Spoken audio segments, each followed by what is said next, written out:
Hello friends, I welcome you on this Engineers Wala platform, and today I am going to discuss in this session that how you can secure 45 plus marks in your general awareness section for SSC JEE 2023। दोस्तों आप सबका बहुत स्वागत है इस session में, जहां हम बात करेंगे कि किस तरीके से आपके आने वाले SSC JEE 2023 एग्जामिनेशन में आप 45 प्लस मार्क्स सिक्योर कर सकते हैं।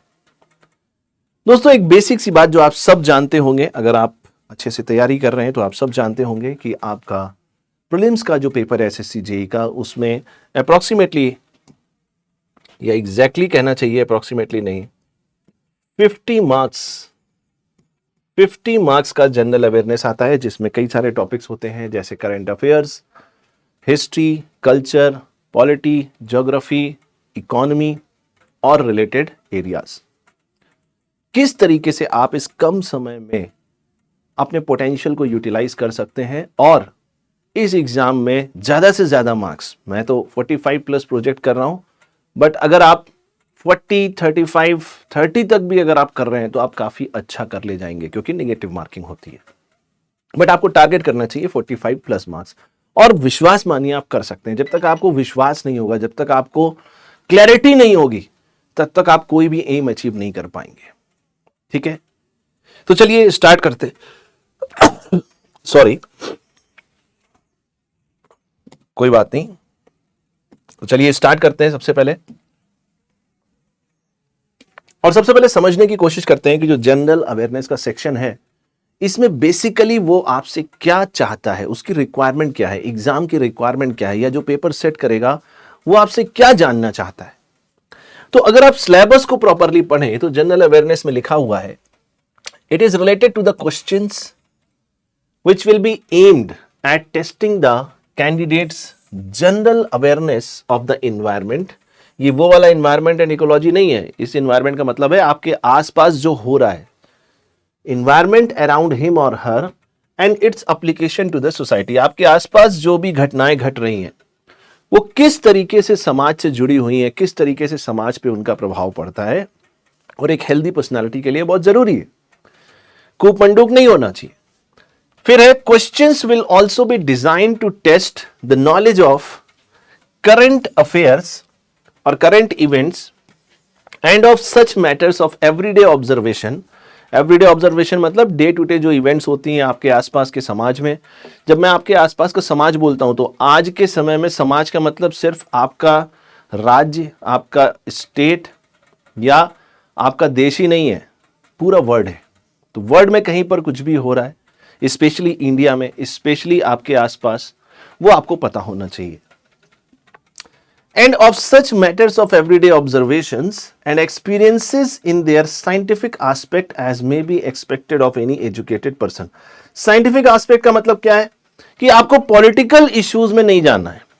ठीक है, पॉलिटिकल इश्यूज में नहीं जाना है, राजनीतिक चीजों से अलग हटके जो समाज के सोशियो इकोनॉमिक कॉन्टेक्स्ट से रिलेटेड है, वहां पर आपको फोकस करना है। अब पॉलिटिक्स में नहीं जाना है, इसका मतलब यह नहीं है कि आपको कॉन्स्टिट्यूशन के बारे में नहीं पढ़ना है। पॉलिटी तो एक टॉपिक है ही है, बट पॉलिटी अलग है, पॉलिटिक्स अलग है। ठीक है, आगे लिखा है, the test will also include questions relating to India and its neighbouring countries, specially pertaining to history. तो ये हिस्ट्री के क्वेश्चंस आपसे पूछेगा, कल्चर के क्वेश्चंस पूछेगा, ज्योग्राफी के क्वेश्चंस पूछेगा, इकोनॉमिक सीन के क्वेश्चन पूछेगा, जनरल पॉलिटी के पूछेगा, और साइंटिफिक रिसर्च से रिलेटेड भी क्वेश्चन पूछेगा, जो कहीं ना कहीं साइंस और टेक्नोलॉजी का पार्ट है, जो आप बाकी एग्जाम्स में भी फेस करते हैं।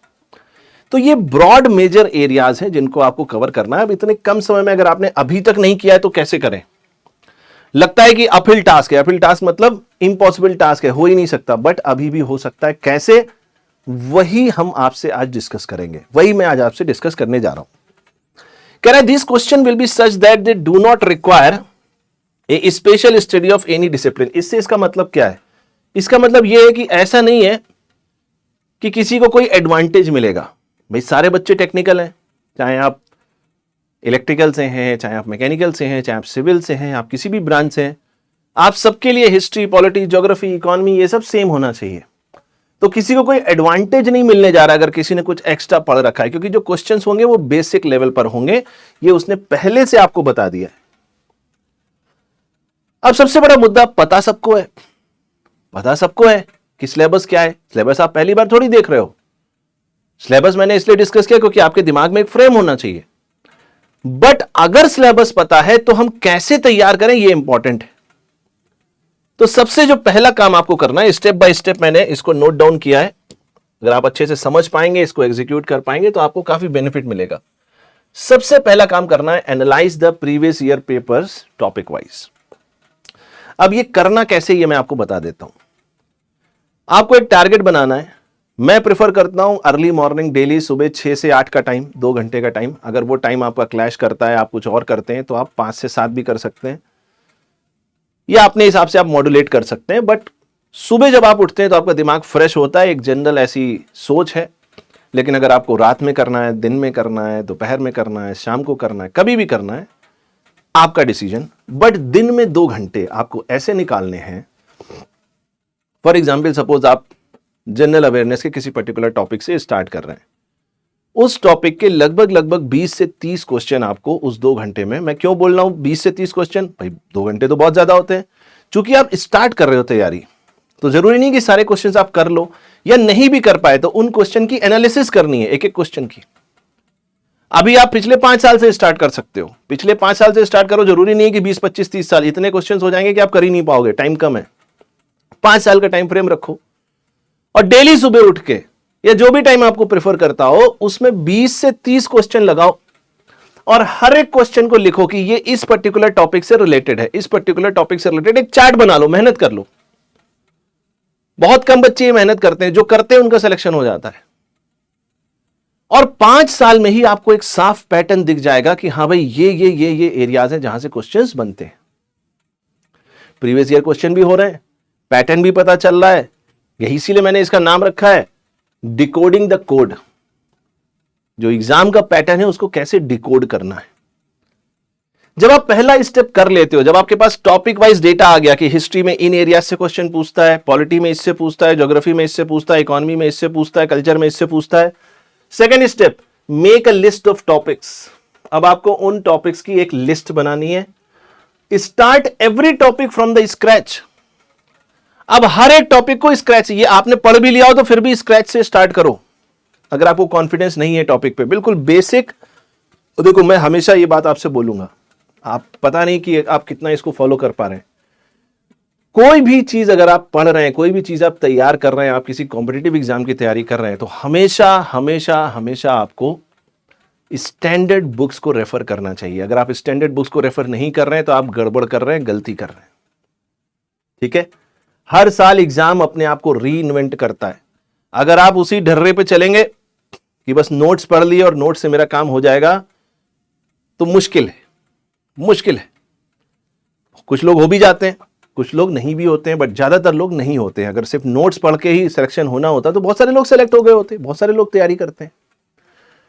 बट अगर आपको सेलेक्ट होना है, अच्छी रैंक से सेलेक्ट होना है, और आपको रियली कॉन्सेप्ट को डेवलप करना है, तो आपको स्टैंडर्ड बुक्स को फॉलो करना ही पड़ेगा, चाहे टेक्निकल सब्जेक्ट्स हो चाहे नॉन टेक्निकल सब्जेक्ट्स हो। और सबसे इंपॉर्टेंट बात, मैं आपसे page to page, cover to cover book पढ़ने की बात नहीं कर रहा हूं। स्पेसिफिक जो आपने लिस्ट बनाई है, उस टॉपिक को उठाना है, रेफरेंस बुक पे जाना है, उसको पढ़ लेना है, और उसका एक शॉर्ट नोट बनाना है। Make a short note of that. भाई अब जैसे मान लो क्विट इंडिया मूवमेंट है। अब क्विट इंडिया मूवमेंट के बारे में एक साल एक बार पूछी, एक साल एक बात पूछी, एक साल एक बात पूछी। अब आपको नहीं पता नेक्स्ट ईयर क्या पूछेगा, तो क्विट इंडिया मूवमेंट पूरा पता होना चाहिए ना। 1942 में क्या क्या घटनाएं घटी, उससे रिलेटेड क्या एक्ट थे, सारी चीजें। 1942 में गांधी इरविन एक्ट का क्या रोल था, फिर कैसे कैबिनेट मिशन प्लान आया, कैसे फिर फाइनली इंडिपेंडेंस हुए, सारी चीजें बिल्कुल क्रिस्टल क्लियर आपके दिमाग में होनी चाहिए। शॉर्ट नोट्स आपके पास होने चाहिए। ये वो मिनिमम है और जो बहुत जरूरी है, जो आपको करना चाहिए। अब आप इसको छोड़ नहीं सकते। शॉर्ट नोट्स क्यों बनाना है? क्योंकि अब एक बार में तो याद होगा नहीं, तो उसको मल्टीपल टाइम क्या करना पड़ेगा, रिवाइज करना पड़ेगा। Revise the notes regularly. Regularly का मतलब क्या है? जब टाइम मिले तब रिवाइज कर लो। भाई टाइम इतना कम बचा है, आप ये नहीं सोच सकते कि आप 15 दिन बात करेंगे, 20 दिन बात करेंगे। नहीं, जब टाइम मिले, जब टाइम मिले, मकान की नींव जितनी स्ट्रांग होगी उतना मजबूत होगा मकान। तो उसमें कोई भी ढिलाई मत बरतना कि अरे सर कर लेंगे 10 दिन बाद। नहीं, आज टाइम मिल रहा है 1 घंटे का, बैठो रिवाइज कर लो कोई भी एक टॉपिक। समय कम है, समय का सदुपयोग करना है। कनेक्ट द डॉट्स, ये सबसे इंपॉर्टेंट है, ये बहुत कम बच्चे कर पाते हैं। यहां तक कुछ बच्चे जा सकते हैं, यहां से यहां तक जा सकते हैं, बट ये सबसे इंपॉर्टेंट है, कनेक्टिंग द डॉट्स। आपने प्रीवियस ईयर क्वेश्चन पेपर को एनालाइज करके जो टॉपिक की लिस्ट बनाई है उसको आप अच्छे से पढ़ भी ले, बट हो सकता है क्वेश्चन कहीं और से पूछ लिया जाए। तो आपको क्या करना है, कनेक्टिंग द डॉट्स, उससे रिलेटेड जो चीजें उनको पढ़ लेना है। जैसे मैंने बताया कि क्विट इंडिया मूवमेंट सिर्फ क्विट इंडिया मूवमेंट नहीं है, गांधी इरविन पैक्ट का उससे क्या रिलेशन था, स्टैंडर्ड बुक्स में मिलेगा, पढ़ सकते हैं। या कैसे कैबिनेट मिशन प्लान आया, माउंटबेटन प्लान कैसे आया, ये सारी चीजें कहीं ना कहीं आपस में रिलेटेड है। तो वो रिलेटेड डॉट्स आपके कनेक्ट होने चाहिए। धीरे धीरे टाइम मिलेगा करोगे, जितना इस बार कर सकते हो करो मैक्सिमम। और फाइनली जो आपके पास आएगा, modifying the notes, finally modifying the notes. और ये साइकिल चलती रहेगी, ये साइकिल यहां से यहां तक चलती रहेगी। ये revise the notes, connect the dots, modify the notes, ये साइकिल में चलता रहेगा। जितनी बार आप रिवाइज करोगे उतनी बार ये प्रोसेस ऐसे ही चलता रहेगा। और अगर आपको विश्वास ना हो इस मेथड पे, तो आप अगले 1 हफ्ते 10 दिन इसको फॉलो करिए, और आप एटलीस्ट 15 डेज फॉलो करिए, और फिर आप देखिएगा आपके कॉन्फिडेंस लेवल में, आपकी पर्सनैलिटी में कैसे पॉजिटिव चेंजेस आते हैं। आप बहुत कॉन्फिडेंट फील करोगे। और अगर आप एग्जाम के इस एरिया को अच्छे से तैयार कर लेते हो तो विश्वास मानिए बाकी काफी सारे बच्चों से आपको 2 स्टेप 3 स्टेप आप आगे पहले ही निकल जाओगे, एग्जाम से पहले ही। ठीक है दोस्तों, तो ये बात थी जो मैं आज आपसे करना चाहता था। बहरख्याल मिलते हैं अगले सेशन में और कुछ अच्छी बातों के साथ। ऑल द बेस्ट, अपना ध्यान रखें, take care, all the best.